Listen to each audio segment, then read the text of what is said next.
Hi friend, स्वागत है आपका इस वीडियो में। इस वीडियो में हम बात करने वाले हैं रेलवे ग्रुप डी 2025 में फॉर्म अप्लाई करने से संबंधित जो चीज़ें हैं उसके, यानी मेन हम बात करेंगे कि आपको जोन किस प्रकार से सिलेक्ट करना चाहिए और कौन से जो जोन हैं वो डेंजर हो सकते हैं और कौन से जोन हैं जो सेफ़ हो सकते हैं। क्योंकि फ्रेंड्स, अगर इस चीज़ का आप सिलेक्शन अच्छे से कर लेते हैं तो हो सकता है कि आपका कम नंबर भी आए ना तो सिलेक्शन हो जाए, और अगर गलत जोन का आपने सिलेक्शन कर लिया तो हो सकता है कि थोड़ा ज़्यादा भी नंबर आए फिर भी आप सिलेक्शन से वंचित रह जाएंगे। इसलिए ये वीडियो बहुत ही महत्वपूर्ण है उन कैंडिडेट के लिए जिन्होंने अभी फॉर्म अप्लाई नहीं किया है। अगर आपने फॉर्म अप्लाई कर दिया है तो फिर तो आपका चेंज नहीं हो सकता है, लेकिन अगर आप नहीं किए हैं तो इसको देख के आपको ज़रूर अनुमान लग जाएगा कि हमें किस प्रकार से जोन को सिलेक्ट करना चाहिए। ठीक है फ्रेंड्स, इसमें मुख्य बातें लिए हैं। जोन चुनते समय क्या क्या ध्यान रखना चाहिए, कौन से जोन से फॉर्म भरे और कौन से जोन से फॉर्म नहीं भरे। ठीक है फ्रेंड्स, बाकी हम पिछली बार के कट ऑफ भी लिए हैं। जो रेलवे 2022 का एग्ज़ाम हुआ था उसके जो कट ऑफ गए हैं ना, उस संबंधित भी हम इसमें बात करेंगे, तो आपको अंदाज़ा लगेगा कि पिछली बार किस जोन में कैसे कट ऑफ गया था। चलिए, ज़्यादा समय न लेते हुए इस पर हम बात करते हैं। और आपसे यही कहना चाहेंगे कि आप इस वीडियो में या इस चैनल पे नए हैं तो प्लीज़ चैनल को सब्सक्राइब कर लीजिए और वीडियो को अपने दोस्तों के साथ शेयर करिए। चलिए, ज़्यादा समय न लेते हुए शुरू करते हैं। ठीक है फ्रेंड्स, देखिए जोन चुनते समय क्या ध्यान रखना चाहिए। अगर आपकी तैयारी अच्छी है, ठीक है, और आपका मेन मकसद है कि हमें जो नौकरी लेना है वो नज़दीक लेना है। देखिए फ्रेंड्स, रेलवे जो है सेंट्रल गवर्नमेंट की नौकरी होती है, सबको मालूम है कि ये सेंट्रल की नौकरी है। कोई स्टेट की नौकरी तो है नहीं कि आप जिस राज्य में हैं उसी में आपको मिल जाएगा। और आप भी जानते हैं कि जो भी रेलवे के जोन होते हैं वो छोटे नहीं होते हैं, बड़े बड़े जोन होते हैं। पता चलता है इस स्टेट से लेके अगले स्टेट तक उस जोन का रहता है। उसमें भी आपको देखने को मिलेगा डिवीज़न रहता है। ठीक है, इसको भी आपको समझ में आ गया होगा। यानी एक जोन के अंदर 5-6 जितने भी हो सकते हैं डिवीज़न भी हो, और जोन का दायरा भी बहुत बड़ा होता है। अगर आपकी तैयारी अच्छी है, लग रहा है कि हम एग्ज़ाम निकाल लेंगे, तो आप जिस जोन में हैं, कहने का मतलब है आप जहाँ रहते होंगे, जहाँ आपका घर है, ठीक है, जहाँ भी आपका घर है वो किसी न किसी रेलवे जोन के अंदर आता होगा। उदाहरण के लिए अगर हम बात करें, मान के चलिए आप दिल्ली में हैं। ठीक है, आप अगर दिल्ली में रह रहे हैं तो आप एनआर में आएंगे, नॉर्दर्न रेलवे के अंदर आएंगे। ठीक है, इसमें एक ही चीज़ सेलेक्ट करने के लिए बोल रहा है, जोन, डिवीज़न नहीं सिलेक्ट करते हैं। हालांकि दिल्ली जो है दिल्ली डिवीज़न के अंदर आएगा, लेकिन दिल्ली डिवीज़न जो है नॉर्दर्न रेलवे के अंदर आएगा। तो आपको बस एक ही चीज़ वो सिलेक्ट करने के लिए देगा कि आप जोन सिलेक्ट करिए। बाकी तो वो आपको दिल्ली डिवीज़न में मान के नॉर्दर्न रेलवे में मान के चलिए 6 जोन अब हो गए, तो 6 में से कहीं फेंक सकता है आपको।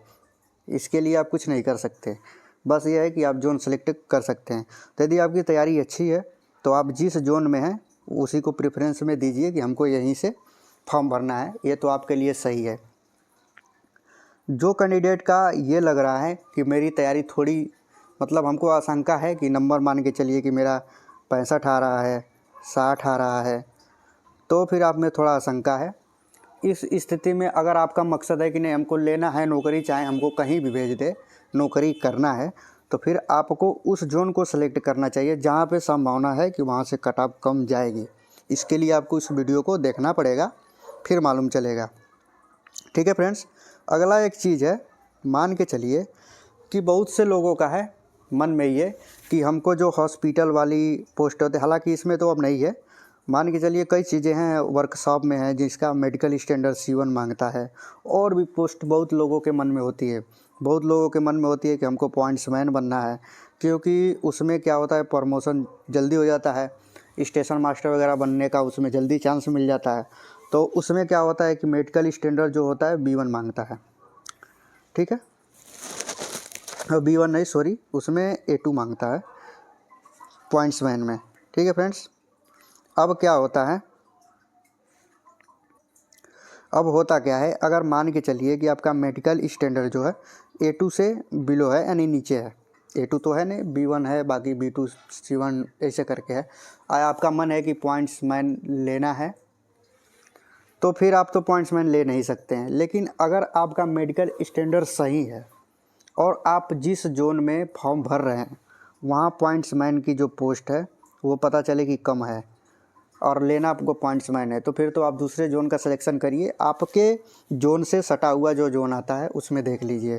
ठीक है फ्रेंड्स, ये हो गई बातें जोन सिलेक्शन के बारे में। अब बात है कि कौन से जोन से फॉर्म भरे। इसके लिए हम आपको कुछ डाटा दिखाते हैं, आप देखेंगे।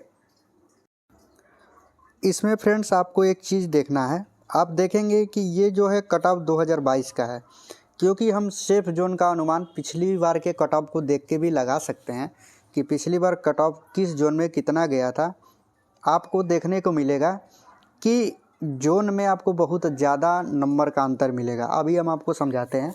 आप देखिए एक जोन यहाँ पे आपको दिखेगा जो है नॉर्दर्न रेलवे दिल्ली और आरआरबी जिसको चंडीगढ़ बोलते हैं। इसमें अगर हम यूआर की कट ऑफ की बात करें तो 70.98 यानी इसको 71 के करीब हम मान सकते हैं। ठीक है फ्रेंड्स, इसी में एससी की जो है 60.08, एसटी की है 50.18, ओबीसी के 64.77 और ईडब्ल्यूएस की है 57.75। ये आपको हम बता दें, ये है पीईटी की कट ऑफ, यानी इस कट ऑफ को पीईटी के लिए बनाया गया है। जिन लोगों का इतना नंबर है वो पीईटी में जाएंगे, यानी दौड़ में जाएंगे, दौड़ या जो भी चीज़ें हैं उसमें जाएंगे।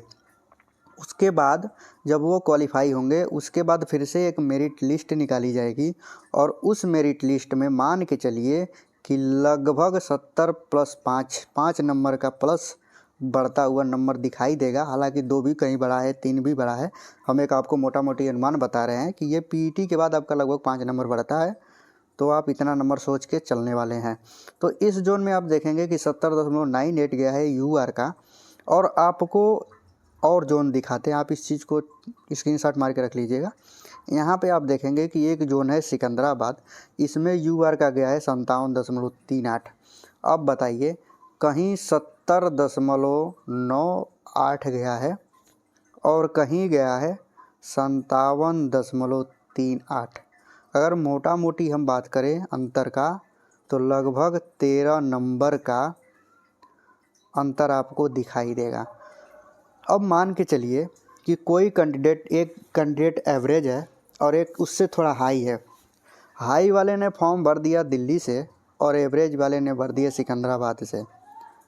अब हाई वाले जो है थोड़ा सा, जिसकी तैयारी अच्छी है, उसकी 70 नंबर ना आया, 70 नंबर आ गया मान के चलिए। एवरेज वाले का भी मान के चलिए 65 के करीब आ गया। हाई वाला अपने जगह पे सही है, 70 नंबर ला के, भाई शुरू से हाई था तो 70 नंबर लाया है और ये 65 नंबर लाया है। लेकिन जब फाइनल मेरिट की बात आई, इसका फिजिकल के लिए तो निकल गया 70 नंबर पे, मान के चलिए 70 पॉइंट कुछ पे।